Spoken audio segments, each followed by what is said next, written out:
Сургах тоглоом 1. Тоглоомын нэр дүрс таних. Зорилго: олон дүрснээс дугуй дүрсийг ялгаж таних, нэг ба олныг мэдэж ялгах, цэгийг холбож дугуй дүрс бүтээх. Хэрэглэгдэх хүн том жижиг дугуй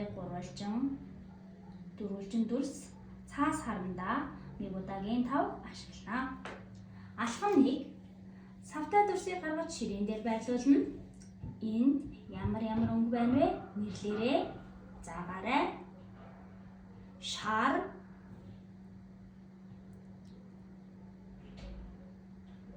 улаан,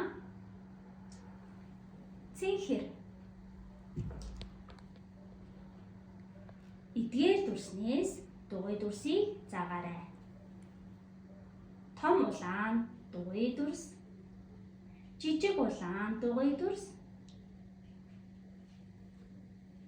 жижиг шар дугуй дүрс, том шар дугуй дүрс. Одоо том улаан дугуй дүрсийг заагаарай. Том улаан дугуй дүрс, том улаан дугуй дүрс. Жижиг шар дугуй дүрсийг заагаарай. Жижиг шар дугуй дүрс, жижиг шар дугуй дүрс. Алхам 2. 2 тог зэрэгцүүлэн тавина.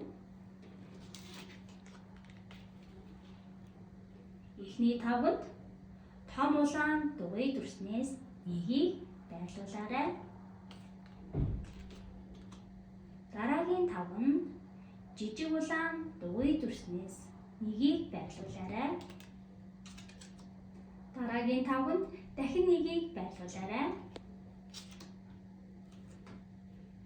Аль тавганд олон дугуй дүрс байна вэ? Заагаарай. Аль тавганд цөөн дугуй дүрс байна? Заагаарай. Жижиг улаан дугуй дүрсийг заагаарай. Том улаан дугуй дүрсийг заагаарай. Алхам 3. Дараах цэгийг холбож дугуй дүрс бүтээгээрэй.